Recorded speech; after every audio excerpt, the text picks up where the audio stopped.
if you have an innovation culture, you're trying to embrace a fail and fail fast kind of approach, that it's okay to jump in to a team and do goofy stuff, right? And make mistakes, because that's actually what allows us to know where we're really headed, and to reflect and learn really quickly.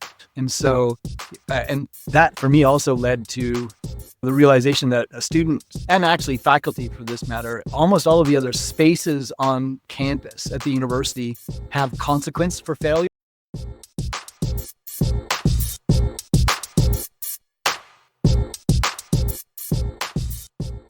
Welcome to another episode of Innovation Insights, where we dive deep into the minds shaping the future of industries through innovation, creativity, and groundbreaking research. We believe that innovation happens in all aspects of life. I am your host, Dr. Eulanda Sanders. Today, we are thrilled to introduce our distinguished guest, J.R. Campbell. His work focuses on fostering technology-driven maker communities and assembling cross-disciplinary teams to address the world's most complex and wicked problems. J.R. has had a remarkable academic and professional journey. Before joining Kent State, where he also served as director of the fashion school, he brought his expertise to institutions like the Beijing Institute of Fashion Technology in China and the Auckland University of Technology's Textile Design Laboratory in New Zealand. His pioneering research and creative projects in digital textile imaging span over 25 years. He has been featured in more than 80 exhibitions worldwide, earning him 20 prestigious awards, including the International Artist of the Year from South Korea. At Kent State, JR launched the groundbreaking TechStyle Lab, a hub that merges teaching, research, and commerce to explore the intersection of fashion and digital technology.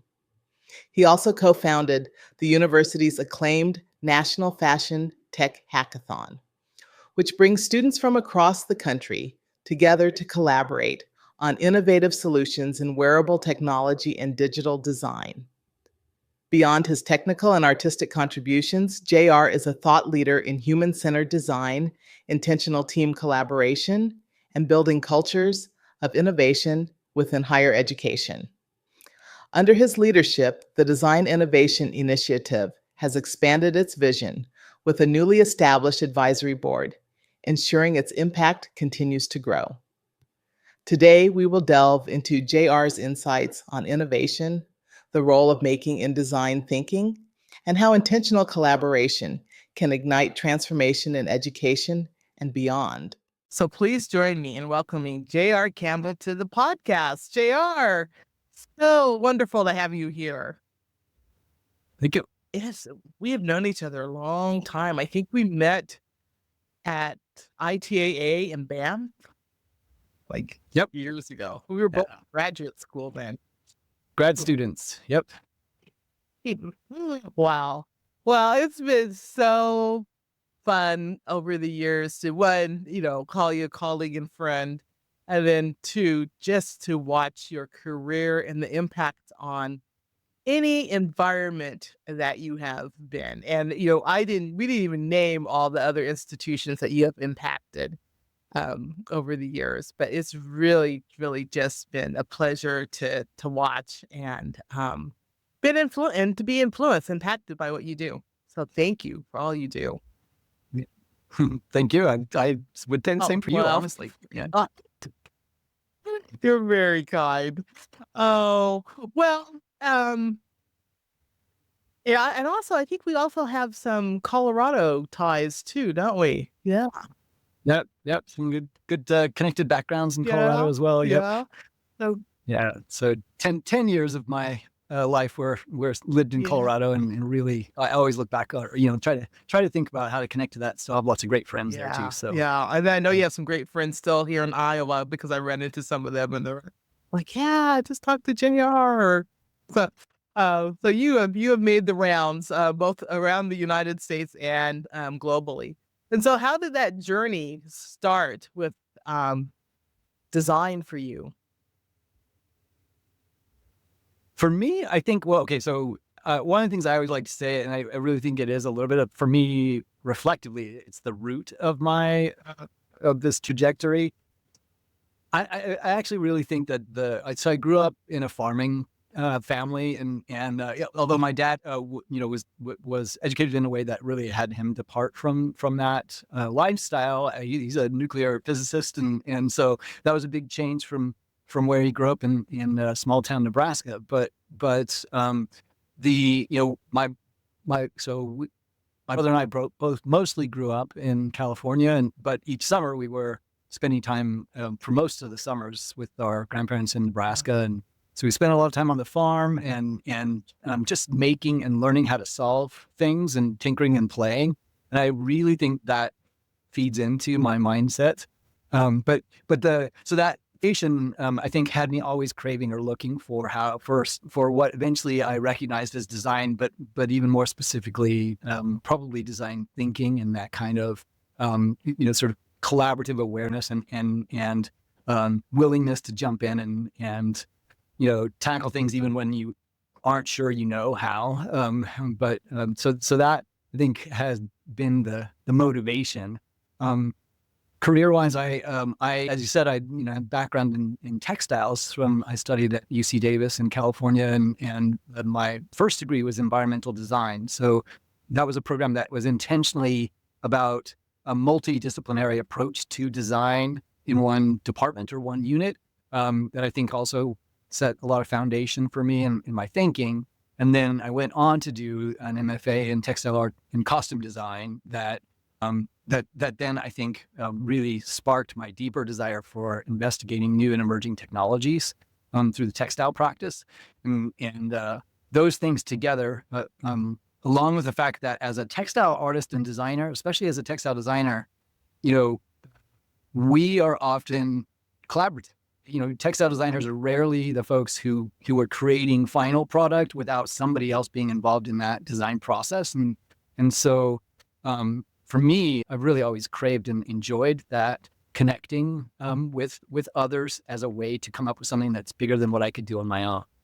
Well, you've had some great collaborations, and it would be, I think, really cool to bring some of your collaborators on with you at some point, maybe do another episode and, just let you reflect on the collaboration. So starting off with textile design, but now you really have expanded, to work in design in such a broad range and innovation, which, you make a perfect guest for this show. How did that come about for you? So I guess for me, the spark while I was in the role as the director of the fashion school was that I would say the curricula at the time that existed when I first began the position was fairly old school, was a little bit more focused on training students for particular jobs in the industry. And as a faculty group, we really started having bigger discussions about fashion as a lens into the rest of the world, and thinking about how our students we and our students needed to be able to think about how they bring the fashion mind to their, to other problems, to other sectors. And I had been, prior to that, I'd been at Glasgow School of Art, directing the Research Center for Advanced Textiles. And in that context, really saw the opportunity to start to create a similar entity within the fashion school at Kent State that became the TechStyle Lab. But instead of just focusing on one textile technology approach, we brought everything that we could that was a digitally driven tool in the context of textiles and fashion into one environment. And if you haven't ever been to Kenta, the fashion school has been in Rockwell Hall pretty much since it began. It had a little bit of a time for the building to be renovated for use. But the school is on the corner or edge of campus in a way that the students are pretty much always in our building, the fashion students, and no one else from beyond, from other disciplines, was coming in the building. And one of the things that happened when we started the TechStyle Lab was that we had tools like 3D printers and the digital embroidery machine and the inkjet printing on fabric that allowed and interest students from a lot of different disciplines. And it was the first time really that we started getting students from other disciplines hanging out in the building. And so that was a seed that helped me also to reflect on what the impact was for our own students. Because with the TechStyle Lab, when you have fashion students started to work with computer science students, interesting things start to happen, right? But I think what also became clear as I dug into that, I started to try to connect with other entities across the university that were starting to support these kind of maker environments. And what we realized was that none of us really had a clear knowledge of what really existed across the university in terms of open access maker environments. On top of that, there was a real clear need to, not just in fashion, but across the university, think about how we could break down some of the silos, especially for our students, and use our students as a way to help to innovate and soften the boundaries between the colleges and the departments. So for me, that became a mission as well. It's just thinking about what could we do that doesn't have to move at the slow pace of curricular development, to engage students and by its very nature, engage faculty and staff and community members, in those interactions that can be, really deep learning, but quick and fun and inherently cross-disciplinary. And how do we build that up? Well, you mentioned that, it's important for students to have those interdisciplinary and cross-disciplinary experiences. Why? I mean, I'm with you. I'm not challenging you. I'm on the soapbox with you, but why? Why do you feel it's important? Well, on a really basic level, it's really what most employers are actually truly looking for.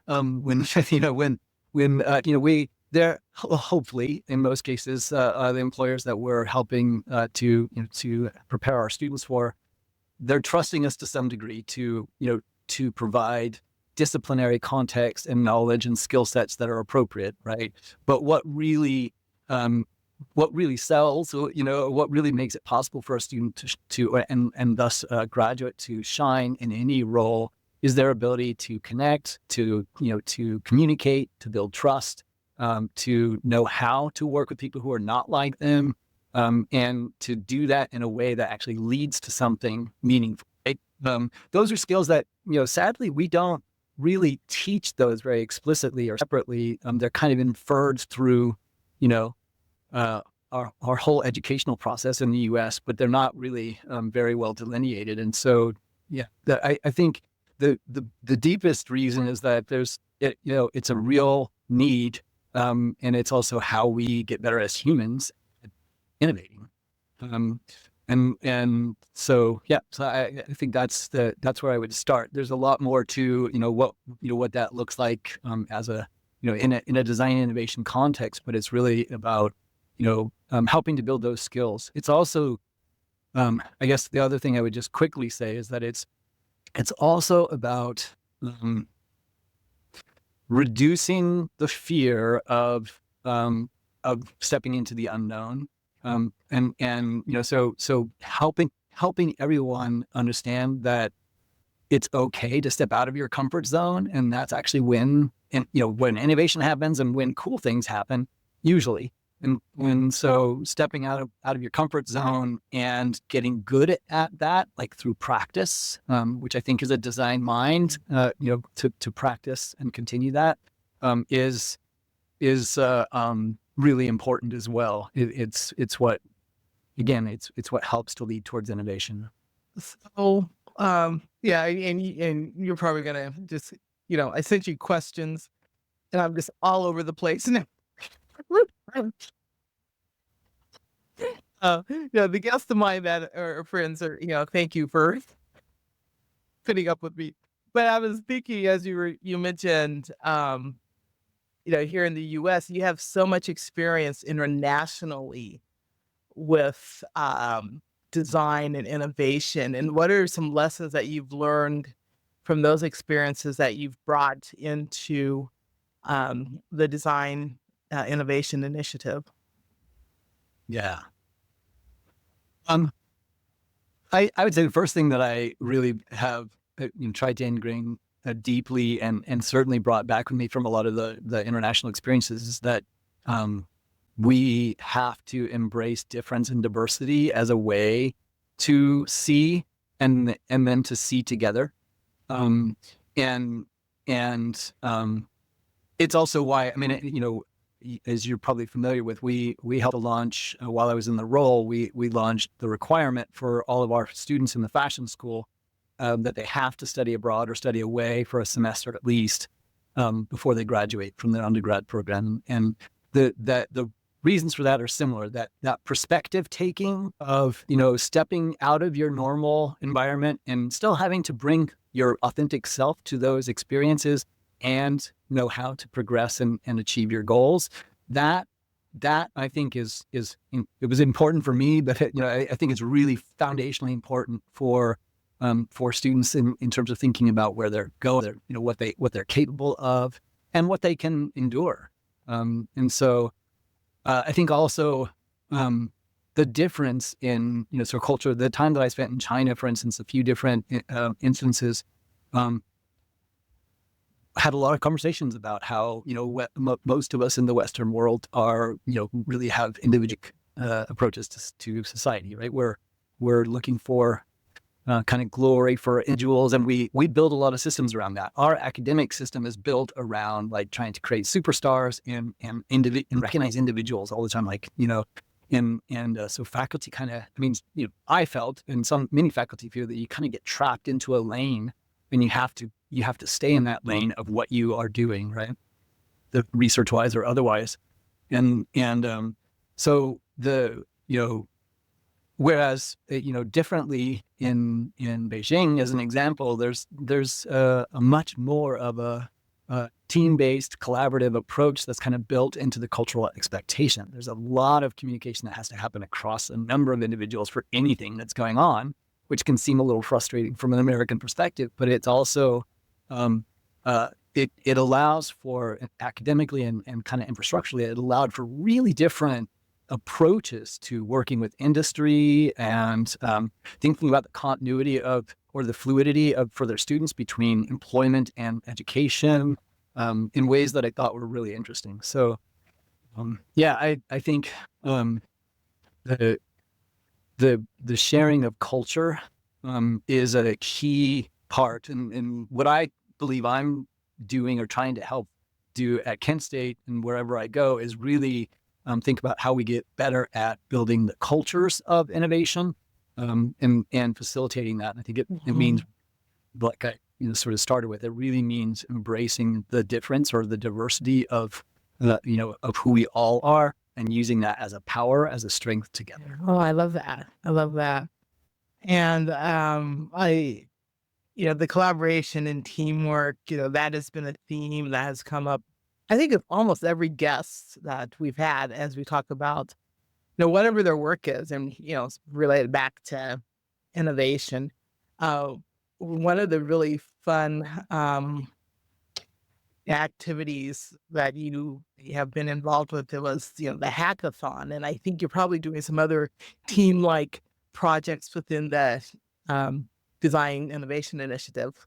Can you tell us about some of those? Because I would love to. Yeah. The Fashion Tech Hackathon was another one of those foundational moments for what has become design innovation at Kent State.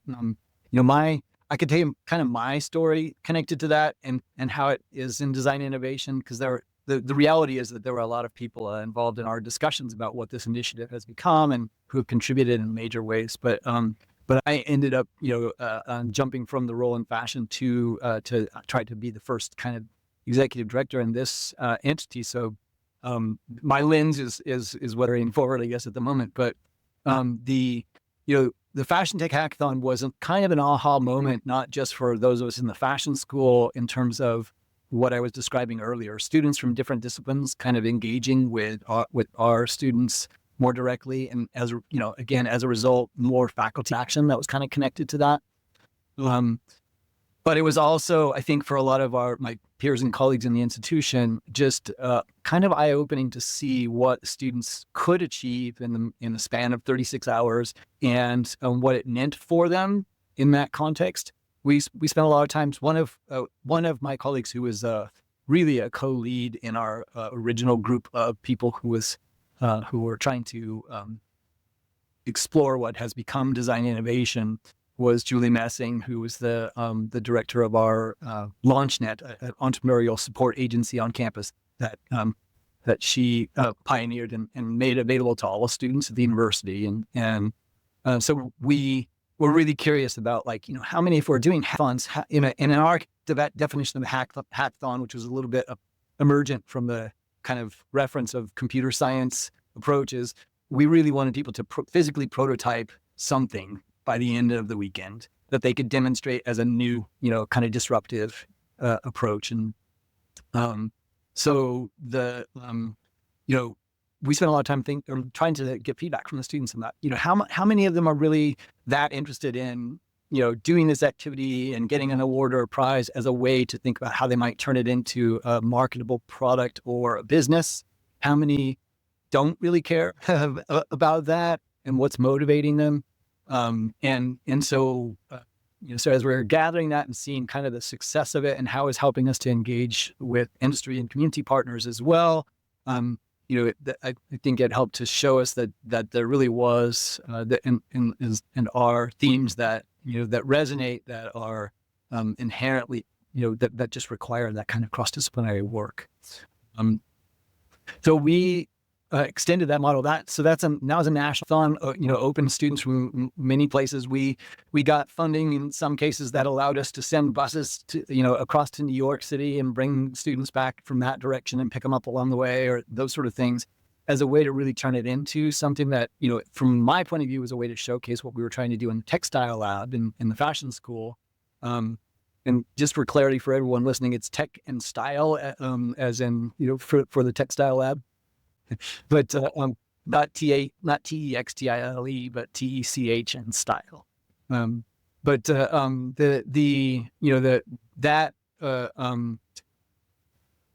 of the things I was trying to do as the director of the fashion school at the time was really just show that we have a lot of resources here that probably a lot of people didn't know about. They might have heard of the museum and but that there was something going on, and by bringing students from different parts of the country and even Canada, many times we've had students participating from Canada that and that bring that back. It creates an energy that helps to amplify it in future years. And so it also just helped our students, not just the fashion students, realize that what they're doing is essentially on par or competitive with their peers at other institutions. And I think that was important. Well, I happened to be there for the kickoff of the first hackathon. And as you talked about energy, oh my goodness, it was just electrifying. And I so wanted, I had driven a group of our graduate students across the country, across Ohio, which, it was quite the drive in the snow.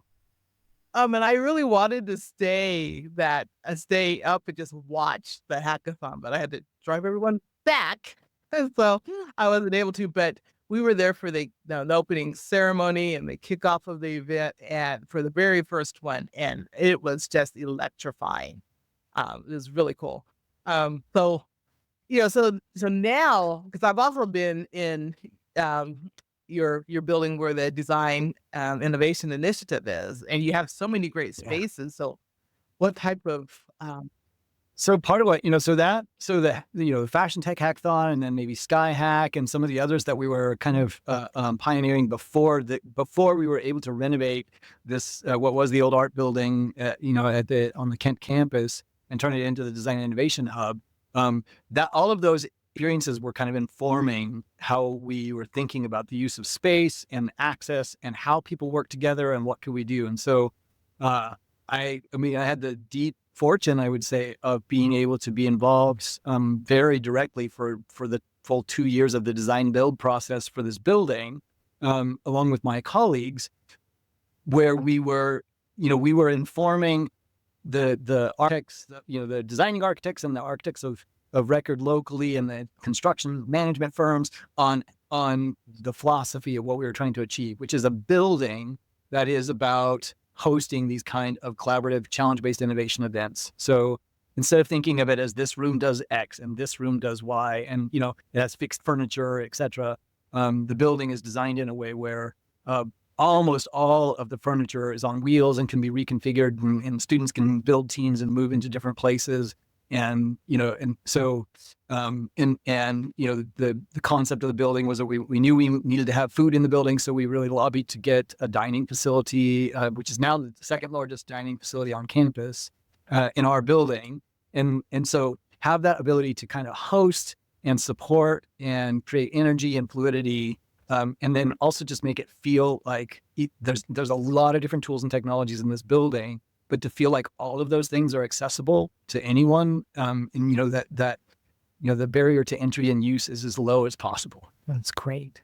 That is really great. Yeah. So when did the renovation of the hub happen, and when did you start using the facility? Yeah, so we had the sort of groundbreaking of the construction project at the end of 2018, and it opened formally in the fall of 2020. So the sad part was we opened the building when no one could come to campus. The interesting thing, though, was, and this was a little bit of a design innovation story in a way, is that it made us really think differently about, well, what is a building opening for? What is it about? What do we want to, because there's a tradition of groundbreakings and, ribbon cuttings when the building is open. And, I would have guessed even in the best of circumstances, we might have had 200 to 300 maybe people who would show up on a given day and, be part of that party, basically. What we did instead was we had an alumnus, recent alum, who was a military veteran who had launched a new business using the Matterport technology platform for scanning building interiors. That was focused on scanning apartments and various other things for real estate use. And he was actually engaged in a bunch of other creative applications. But we contracted with him to do really high resolution digital walkthrough scans, 3D scans of the whole building. And then his platform, that part of what he was developing, this was a platform that really allowed for adding a lot more rich content to that experience. So essentially, we created a virtual walkthrough of the DI Hub and launched it on that day in November in 2020. And even in that first day, so we did a lot of things to that experience. So the digital walkthrough we gamified it a little bit. We 3D printed design innovation coins and spread them throughout the building during the scan process, so that anybody who was walking through the digital version of the building, if they found a coin, they could show that they'd found that coin. And if they found at least 20 of the digital DI coins, then they would get a limited edition T-shirt of the grand opening that we would ship anywhere in the world. And so we had, and then every room, we had the students who we hired some student employees to help us set up the labs and facilities. And they all, in a really grassroots way, helped to create video clips and information about the tools and technologies and the spaces. And all of that content was in that experience. And so in reality, people were able to, on the very first day, before the end of that day, we already had, I think it was 16 people who had virtually walked through the building, and they had all spent at least 15 minutes in the virtual platform, which, if web graphic kind of experiences, having people stay in an environment or on a page for 15 minutes is pretty impressive. Right. So we were, that was kind of a nice result. And then, it's stayed available in a way that we've had, now it's, I think, over 7,000 people who've spent time walking through through the digital version of the hub. And that means that we, on that very first day, had guests from all over the world who were curious about what we were doing. So yeah, it was it would have been nice to have a party in the building, but it was a really nice experience to see what was happening. And I think it was well orchestrated. Well, and it's such a great example of one of the aspects of innovation is problem solving, and you innovatively found a way to deal with that, which it sounds like the hub, the link is still alive, and can people still Okay. Yep. Yeah. Still can be viewed. So we're actually in the process now of trying to decide if we're going to go through an update. So, a lot has happened in the last 4 years. We finally had some, probably by 2022, I could say we were solidly back in the building and hosting courses and workshops and everything else. So it's still kind of building itself up, but what we have in the building is a series of open access maker environments, and we treat it like a membership, sort of like the rec center on campus. For all students and employees, the access is free, but you have to have a membership and come through an orientation to get started. And we also have a community membership, so anybody in our community can pay a monthly fee to have the same access as everyone else. And so essentially since 2022, we've built up we now have, well, I think actually, I don't know if we reached the mark yet or not, but we were just under 2,000 our community or the collaborators that are actively using the building. So it's making its way up in terms of folks who see the value and are trying to come in and utilize it that way. And that those spaces and the use of those tools also give us a platform for really talking or connecting with people and talking about why human-centered design, why team-based collaboration, and kind of get them involved in other events that are more than just, if they came in to use the 3D printer, they're going to hear a little bit more than just use that tool. That's great. I love that you have made it accessible to the community, the surrounding community. And higher ed, oftentimes we have that mission of serving the communities that we're located in. That's really... Yeah, I think hopefully it's serving the community, but it's self-serving as well, right? Like, the cool thing is if you get community members who are motivated and interested. I mean, we have a woman who has been using the facilities. She's in her mid-70s. She came in like 3D printing away and talking to all the students, and like that intergenerational interaction, and also the knowledge sharing that happens because of that. It's another way of embracing that difference, right? Like thinking about how we learn to see together. Love it. I love it. I love it. Yes. Yeah. Intergenerational. I mean, that is fabulous, because one thing that, for our audience, that oftentimes happens in communities where there's a college or a university, that you oftentimes have a lot of people that retire in those. And the nice thing, and part of the reason why they retire, is so that they can, continue to learn, have access to lectures and resources. And so for someone to have, maybe be a retiree and have access to, this amazing innovation center. Oh my gosh, that made... Yeah, we just did a profile article, like a little feature article on one of our community collaborators who's a retired faculty member from math department, and he developed a whole model for a Latin cube, which I won't go into what that is, but basically a mathematical structure that's very complex, and a really cool manifestation of the concept by working with our students on a 3D printed conceptual model. So there's really, it is. That's what we hope to actually help continue to grow, as well as, like, not only are those individuals who can come in and do more for themselves, but they can also help to contribute and might be our future, workshop leaders. Absolutely. And those sort of ththings as well. So okay, you mentioned workshops. So what types of workshops do you offer? We've kind of put our workshop thinking and our sort of our offerings that are, because hackathons kind of fit in this category too, but in terms of the workshops, it's the three kind of streams. One is the maker stream. So there are some obvious ones like intro to 3D printing, laser cutting. We have a water jet cutter, the extended reality tools and technology. So like a lot of universities, like Iowa State has, there's a range of tools, and so there's some maker driven learning in that one. The second stream is really more of our innovation stream. So it can State, with the Design Innovation Initiative, we developed our own DI toolkit, which is I usually describe it as a mashup of a combination of design, design thinking, human-centered design, and innovation strategies that we call the recipe for design innovation at Kent State. And I could talk more about that too, but that stream basically starts with things like, workshop activities around finding your superpower and really understanding the role of empathy in innovation and design.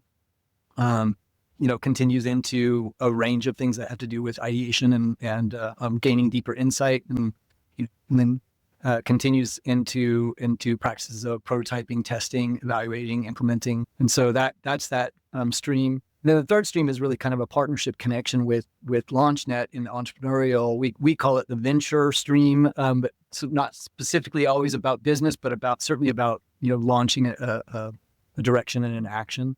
And so that one is more focused on the mindset that is addressing marketability in the various ways that might occur. So someone that maybe is developing intellectual property, they might be in the venture, or they might go to. Yep. Yeah. So gaining more insight into what it would look like if you did want to start a business, and partnering in this. There's a number of mentoring sessions and then workshops around the legal issues and copyright and IP protection, all of that. Oh. Yeah. Oh, that's great. That's great. Well, we have another guest that's coming on that's written a book on innovation management. That's expertise in that area too. So this will be a nice linkage there. Okay, so you mentioned the toolkit and how you define design innovation at Kent State. Tell us how it's defined. Yep. Yeah. So the design innovation model or approach that we're using, because first I want to say that, and I still have conversations on a pretty regular basis. There are people who are afraid of or uncomfortable with the fact that we've used the word design. And then there are people who are really uncomfortable with the fact that we've used the word innovation. But we did have as a large group of leaders from, and students and folks from all across the university, we had a lot of discussions about what should we call this initiative. And ultimately, the prevailing kind of sentiment was design innovation. And this term has been established and used in other contexts nationally and internationally.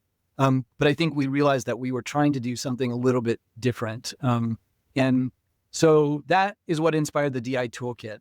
I know, and Pierce and colleagues knew that it wouldn't make sense for us to develop something that's completely new and different without building on what already exists. And so the toolkit really is a way of framing, or like I was saying, it's kind of the recipe that still makes use of or really references a lot of different tools that have been developed by others. The difference is that, and I guess I would call this a slight or an intentional evolution past some of the core approaches to design thinking and human-centered design, which one of my criticisms of it historically has been, especially design thinking, is that even though empathy has been a focus of the start of that, of design thinking for a long time, there was an assumption early on that people knew we could immediately just launch into, practicing empathy in the context of trying to see and solve problems with others. And usually it was actually for others first, but then it became with others, right? So that really led us down a path of realization that and it's a little bit about what I was talking earlier, that we don't, another thing we don't do in the US is teach each other how to work in teams. And that the truth is, the recipe that we're using at Kent State for design innovation is 100% centered around collaborative innovation. So yes, each of us as individuals has to build the competencies and capabilities, but it's about collaboration. And if you really want to know what in a collaborative context leads to innovation, you have to address how the team works, not just what the team's going to do, right? So what we do is spend at the beginning stage, we spend a lot more time. It starts with finding your superpowers, understanding what it is that you bring when you're working with others, and recognizing those things in others as a way to build a novel way to work together. And the point of that, and it is a diversity exercise. The point of that really is to make sure that in any given team, we find a way to make sure that everyone's voice is heard, and that and that everyone is expected to contribute, because we all bring our own perspective, that if we can build the trust and communicate together, we can then begin to see it in a truly transdisciplinary way, not just a transactional way. A lot of team-based work is certainly for our students who, like if you've been on a team as a student in the past, probably you've had the range of really bad experiences because not a lot of instruction as to how to work with your team and how to select your team. And so most of the time what happens in team-based work is kind of a baton toss, like I'll do this part, you do that part approach, right?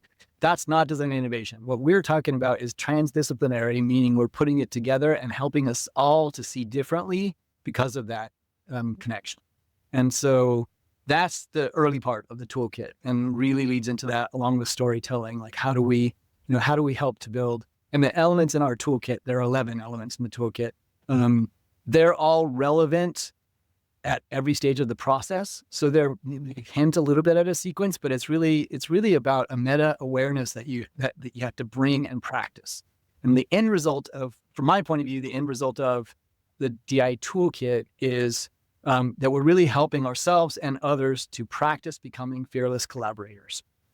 And so we've focused in on the profile of what is a fearless collaborator? Like, what does that look like? If we're thinking about that graduate we were talking about earlier, a fearless collaborator is someone who can, who is willing, first of all, to meet new people, jump into a new team, who knows how to connect, to communicate, to start to build trust, and visualize, even when people are speaking different languages and, whatever might be presented in that scenario. And then they have the ability and they have knowledge of the tools and activities that will help them to address whatever problem they're trying to tackle together, in ways that really facilitate towards an innovation outcome. And so that fearless collaborator profile, one of the things I always say about design innovation and human-centered design is that it's not a discipline. This is not I don't personally believe it should be a degree program, although there's a lot to learn. But it's a process. It's a process that we have to practice and repeat and practice and repeat. And to become a fearless collaborator, inhabit that, it's also maintenance. You have to continue that practice, just like like designer as well. And so the toolkit I think of as the backbone for how we decide what strategies we do in DI. And then it becomes that reference point. Oh, I love it. I mean, you all have really thought this out so well. And I love the term fearless collaborator because it just kind of just puts a label on us, like, because there is fear in collaboration. There always is, and people are like, well, like I said, you're trying to get to know someone, you're trying to trust. And then so as you are, working with students and your community there at Kent State to like, okay, we're going to be fearless collaborators. I love it. Yeah, and that, for me, the other thing that coming from the design background and from the making background with textiles and other tools, I think what I also really want to embed in this is that making is like, it's entangled. It has to be part of a design innovation approach. And that if you think about it from what we just talked about, like making becomes a way of actually starting communication when people don't know how to talk to each other. You can play with Lego, or you can, Play-Doh, whatever it is. You by making, you start a conversation, and you really literally create ways of seeing that are much harder to do in vocalization, right? And so then making becomes a way of ideating and exploring and playing, that helps people to back away from their from their conceptual blocks that they might have about whatever the problem is. And as a result allows the reframing to start to occur. And then, then making becomes a way of prototyping, solutions and testing and getting feedback. And then ultimately is the path that leads to implementation. So building the culture, the maker culture into that, is really critical, I think, to how we facilitate that work inside the team. And that work for whatever the constituency is that we're working with to try to solve a problem. Well, I love that you say that too, because the making, the tangible, and having taught, the majority of the curriculum I've taught over the years has been making curriculum. I've taught a lot of other things, but a lot of it has been making. And there is a different risk with making. And if you combine that with being a team member and making, which is reality. I mean, most, when you go out there into industry, you're going to be making or serving or creating or, something and with a Yep. team. Yeah. And I think, what's embedded in that, both in the innovation culture, which is not really there in other parts of the university. Like, if you have an innovation culture, you're trying to embrace a fail and fail fast kind of approach, that it's okay to jump in to a team and do goofy stuff, right? And make mistakes, because that's actually what allows us to know where we're really headed, and to reflect and learn really quickly. And so, and that for me also led to the realization that a student, and actually faculty for this matter, almost all of the other spaces on campus at the university have consequence for failure. If you're in the classroom or the studio or the laboratory, I mean, like, or you're in a class, right? Every one of those environments has it's a performance-based environment that has pretty big consequences in some cases for failure, right? So it breeds a fear of failure that is not in line with the culture of innovation. And so what we try to do in this building is totally embrace the failure aspect and say, go for it. We might break the machine, but let's see what happens. And do that in an informed risk way, but in a way that changes the narrative. Because if you want to make the space have the lowest barrier to entry and be accessible to the widest audience, you have to create the culture for people to be willing to step over the threshold. And that's kind of what the Fearless Collaborator is about too. I love it. I love it. Oh, yeah. Being able to fail, being able to, screw something up, break something, it's not the end of the world. Yeah, I wanted to also just touch back on, the team work and empathy, because it's like you said, people, I don't think they even know sometimes how to define empathy. It's a word out there. And then working in teams, it's something I used to do, especially at Colorado State, because I taught a lot of team-based courses, I didn't. I integrated it into the curriculum. But we always spent time on, each person's abilities, their strengths, their fears. I had the students do a little survey, and then they had to talk with each other about it so they could get to know each other and, understand their roles in the team and, how that team worked. And that's something I feel that in industry we don't do sometimes, in higher ed we don't, with people within any team, an academic department, a business team. I mean, what are some of your, you've mentioned some of your thoughts, but do you have like some advice for, like, okay, if you're a leader of a team, how do you get that team to take the time to get to know each other before they just try to jump in and solve a problem? Yeah, no, I think there are probably two parts to that I hear, which is, I guess my first response is that, you're absolutely right, especially in the workplace. It's pretty rare that we take time to build that, that the trust and connection that's needed. And then, that ability to actually work and see together. And yet it's pretty well shown in research that the time spent on doing that work is well worth it. It's what sets the ability to accelerate the innovation process, right? And so the challenge there is that you have to start thinking about, as a leader, how do you do that in incremental but important ways, and how do you that we need to take this time, even when we feel the pressure of delivery, that of whatever outcome we're supposed to be doing. We need to take that time, So part of the way that, one of the, and this was, recommendations from multiple directions, but some of it was connected to Sci Partners, which is the company that developed the Superpowers app that we use a lot of the time. Structuring your day differently and how we connect as a team. Like one of the things that we do, which is more like a, coaching or huddle, beginning of for the first 3 years of our existence as a team in design innovation, the beginning of every day, we got together as a team and started with, each individual, what are you working on? What's coming up next? What do you need help with? And just taking the time to make that important, and do it repetitively on a daily basis, as opposed to wait until we got like the equivalent of a faculty meeting where everybody's like emotionally charged for something that they haven't been able to talk out for a while. It's about taking the time for those things, and it's still always hard, but I think that's important.